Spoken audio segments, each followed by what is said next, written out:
Olá pessoal, tudo bem? Eu sou a Beth Takeda e esse é o meu canal. Não se esqueça de se inscrever, de dar aquele likezinho dos vídeos e também de compartilhar com seus amigos, com seus familiares, a respeito dos conteúdos que eu tenho postado aqui. Eu falo sobre o desenvolvimento da criança, sobre um relacionamento mais positivo entre as pessoas e as famílias com uma comunicação não violenta.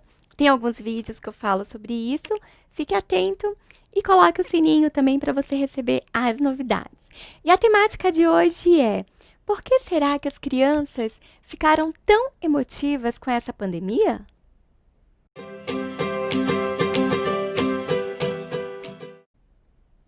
Então, pessoal, essa temática é um pedido de uma amiga minha que trabalhou comigo na Universidade de Santo Amaro e ela tem filha, ela também pediu para eu comentar um pouco a respeito dessas questões e o quanto isso mudou muitas famílias, né?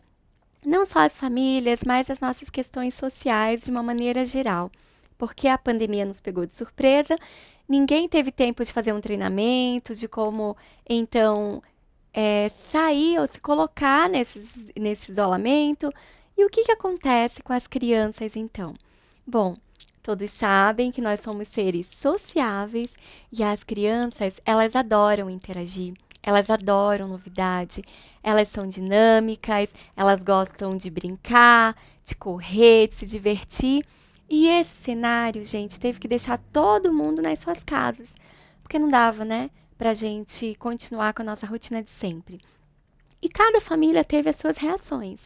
Então é importante pensarmos nessa estrutura familiar. Eu sei que muitas famílias, os dois, pai, mãe, a família de maneira geral, sai para trabalhar, a criança ou ficava na escola, ou ficava com a babá, ou ficava com outras pessoas. Então existia uma dinâmica. Então, quando isso foi interrompido, as crianças sentiram. Tem um pensador que se chama Valon, ele fala muito sobre essa questão afetiva.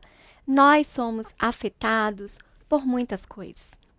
Então, quer seja por o clima-tempo, que às vezes a gente acorda e vê a temperatura e o quanto a gente já sente isso, dependendo da atividade que a gente já reservou para aquele dia, o quanto isso vai impactar ou não.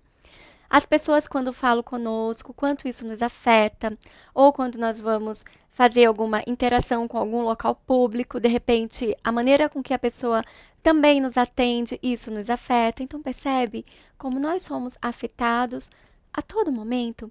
Com a criança não é diferente. E aí, dependendo de como estava essa organização familiar, teve que fazer uma reorganização. Então, muitos pais não estavam acostumados com o dinamismo do seu filho, porque eles trabalham fora, eles não passam muito tempo com as crianças e às vezes não sabem como é que está essa dinâmica deles. Eles querem atenção, eles não param, dependendo da faixa etária, 2, 3 anos, 1 ano e pouquinho, gosta de correr, pular, não quer atividades muito paradas, ficar assistindo telas não é o ideal para colocar a criança, ainda que eles gostem, né? E aí isso é uma saída também para muitos pais, mas percebem que foram muitas questões que tiveram que ser repensadas para que essas crianças pudessem, então, interagir de uma maneira mais dinâmica nesse ambiente. Então, teve criança que começou a roer muito a unha, a puxar os cabelos, a gritar demais, a chorar muito. E o ideal não era olhar para o que a criança, claro, é olhar por que ela está fazendo tudo isso, mas não bater de frente nessas questões que ela está reagindo, para essas reações, mas procurar entender por que ela está reagindo com gritos, puxões de cabelo, se morder, roer as unhas, entre tantas outras coisas que as crianças apresentavam.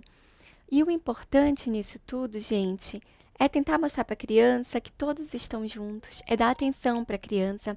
A criança, ela quer que você olhe para ela, olhe para a dor dela. Ainda que ela não saiba comunicar o que ela está sentindo, mas ela quer te contar. E a maneira que ela escolheu, o que ela sabe no momento, é fazer esses tipos de reações para que você possa observá-la. Então, um ambiente com uma rotina onde a criança possa se sentir amparada, acolhida. E quando eu falo em rotina, gente, é uma rotina que é preparada junto com a criança. Não é algo impositivo, não é algo que só os adultos fazem e colocam para a criança fazer ali e executar cada horário que está determinado ali. é importante sentar com a criança desde pequenininha e já mostrar para ela, então, o que que pode ter na rotina. Então, depois de uma brincadeira, um desenho, depois do desenho, então, uma corrida, jogar bola em casa, preparar momentos onde a criança possa, então, se desenvolver. E é importante, gente, pensar que a brincadeira, ela começa, a partir do momento que a criança começa a analisar todos os objetos e a brincar com eles da maneira que eles são. Por que que eu digo isso? Às vezes os pais, eles estruturam uma brincadeira, por exemplo, de jogar bola no cesto. Aí a criança pega a bola e começa a jogar para cima, começa a rir do movimento da bola, ou entra dentro desse cesto, e às vezes as famílias ficam bravas, porque não era essa a ideia da brincadeira.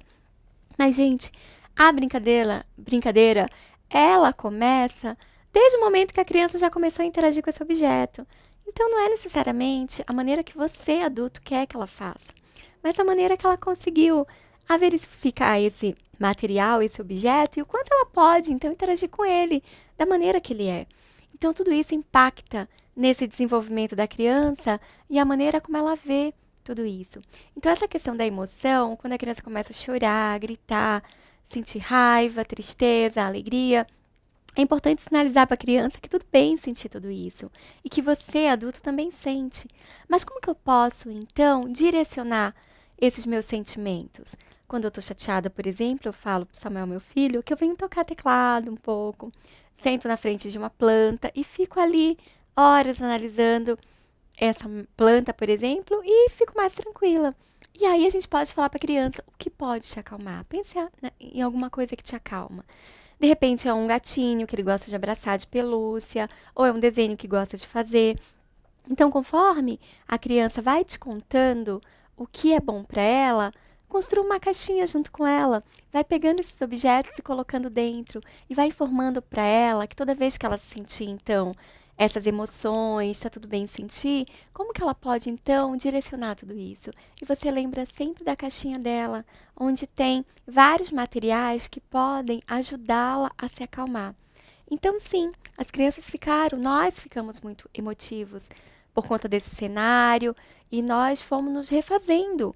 E a criança, ela precisa ser, então, comunicada sobre tantas questões e é importante a gente estar com a criança, sentar com ela, olhar no olho, dizer que estamos ali, que realmente isso aconteceu, mas que nós vamos fazer esse ambiente o mais divertido possível para que ela possa, então, se encontrar.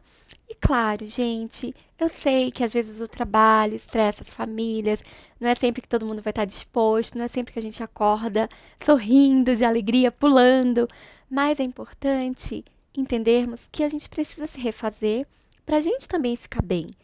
E tudo que a criança faz, às vezes o comportamento dela fala muito a nosso respeito. Que esse é um outro vídeo que eu vou fazer para vocês sobre a nossa criança, sobre a nossa infância. Então é importante pensarmos também em nós mesmos e nas crianças, ok? Gostaram do vídeo? Gente, não deixe de compartilhar com seus amigos e fiquem atentos aos próximos. Beijo, tchau, até a próxima!